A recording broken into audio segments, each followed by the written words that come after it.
Bonjour, bienvenue dans cette capsule sur la communication. Communiquer, c'est exister et il est extrêmement important pour vous de faire savoir votre savoir-faire. L'objectif, c'est de revoir quelques bases de la communication, de vous faire découvrir ou redécouvrir l'argumentaire AIDA, de vous montrer l'importance de l'incitation concrète à l'action, ICA, les différents moyens de communication et le plan de communication pour vous aider à soutenir votre stratégie. Les bases de la communication d'entreprise sont d'abord de faire une réflexion en amont, de mettre en place une stratégie et d'établir un plan concret. Une partie de la réflexion, vous l'avez déjà faite en segmentant votre clientèle, car lors de la segmentation, vous avez bien sûr choisi votre cible et vous connaissez donc, à travers les buyers persona que vous avez fait précédemment, le moyen préféré de communication de votre buyer persona, de votre clientèle cible. Les bases de la communication. Donc, on vient de parler de cible et chaque action de communication doit atteindre une cible prioritaire, une de vos cibles ou la cible prioritaire. Avoir un objectif SMART. Donc SMART, qu'est-ce que ça veut dire? SMART en anglais, c'est intelligent et c'est tenu pour l'acronyme spécifique, le S pour spécifique, le M pour mesurable, le A pour atteignable, le R pour réaliste et le T pour une notion de temps. Donc un objectif, ça doit être spécifique, suffisamment spécifique.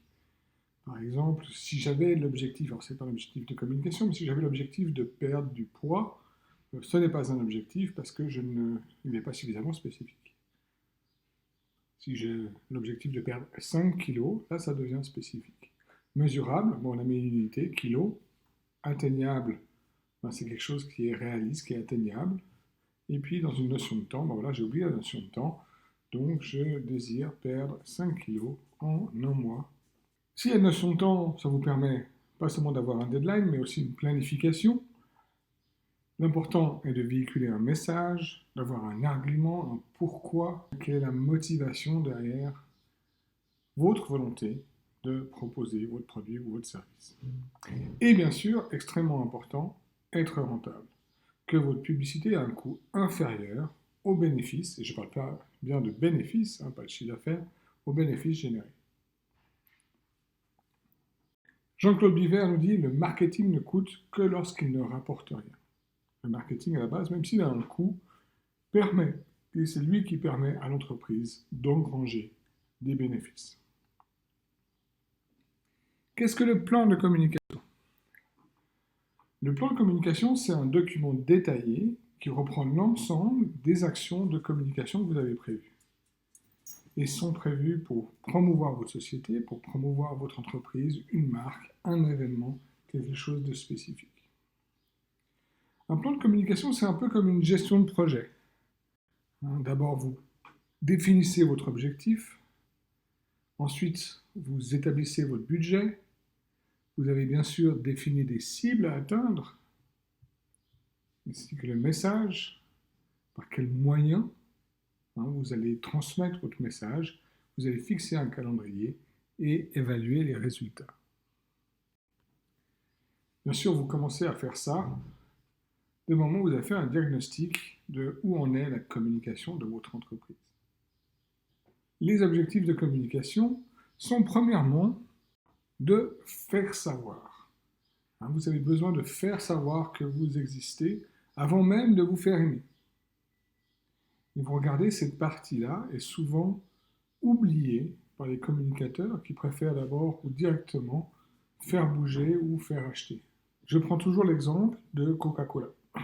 Coca-Cola continue à proposer des parasols pour les restaurateurs ou des cendriers, ont sur leur verre ou proposent des verres aux restaurateurs entre autres, et même maintenant dans le commerce avec bien sûr leur publicité, leur marque, et ce but est uniquement de faire savoir et de continuer à faire savoir qu'ils existent. Après, ils vont vous faire aimer à travers différentes publicités, où il y a une attitude positive, un univers spécial, etc., etc. Et ils vont vous faire bouger en, par exemple, positionnant leurs produits dans les supermarchés ou en ajoutant des bons ou des concours ou différentes choses qui vont vous inciter à venir acheter le produit. Donc pour vous, la première étape, c'est vous faire connaître votre marque, construire votre notoriété, démontrer ce que vous offrez. Et cette partie-là peut déjà commencer en amont de l'ouverture de votre projet. Vous pouvez bien sûr faire savoir que vous allez exister en demandant un conseil pour votre futur logo, en demandant ou en faisant votre pitch projet, nous en parlerons dans quelques jours, votre pitch projet avec vos amis pour leur demander leur feedback, pas pour leur demander d'acheter. Hein. Peut-être demander un avis sur votre futur site internet.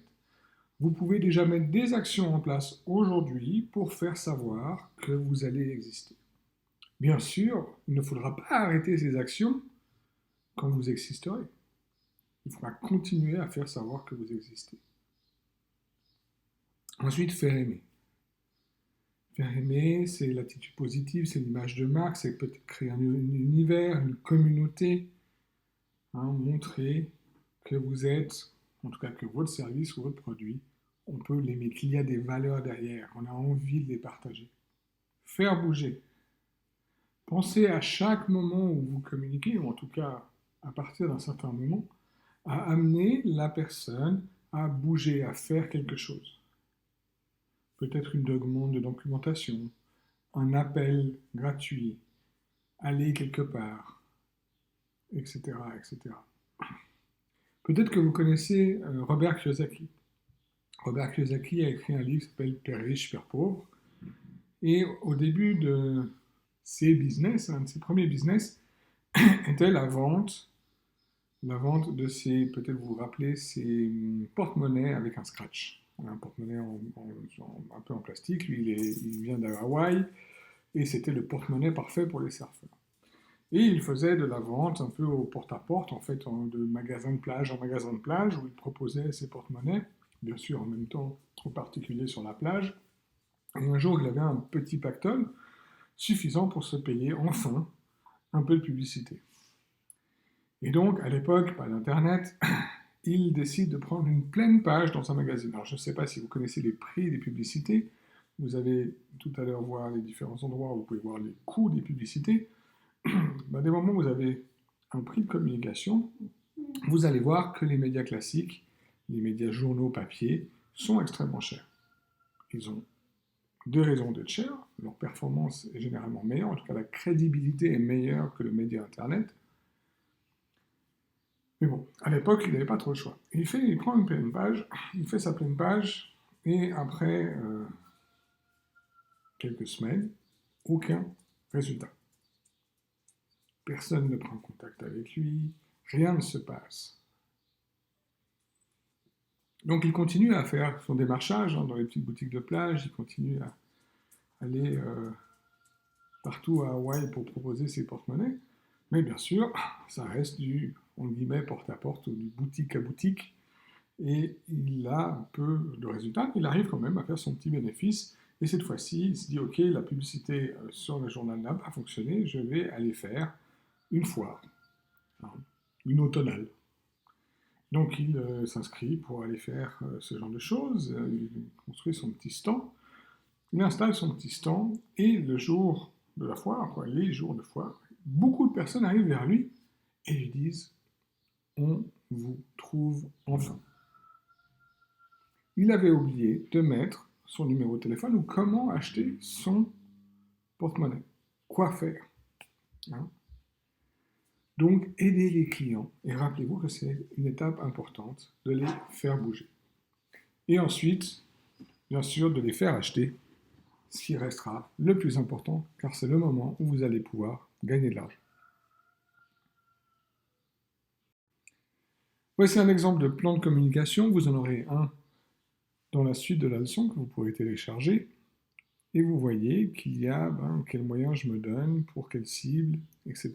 avec, bien sûr, un calendrier des différentes actions que vous allez mettre en place. La publicité, c'est votre image. Maintenant, si vous recevez un flyer comme celui-ci dans votre boîte aux lettres, qu'en pensez-vous? Qu'est-ce que ça déclenche chez vous? Est-ce que ça vous donne envie d'aller? Ou au contraire, peut-être que celui-là aurait pu être amélioré pour être un peu plus appétissant. Exemple d'une pub, en tout cas qui marque, et je vous invite à regarder les exemples que vous allez avoir dans la suite de la leçon. On se retrouve juste après.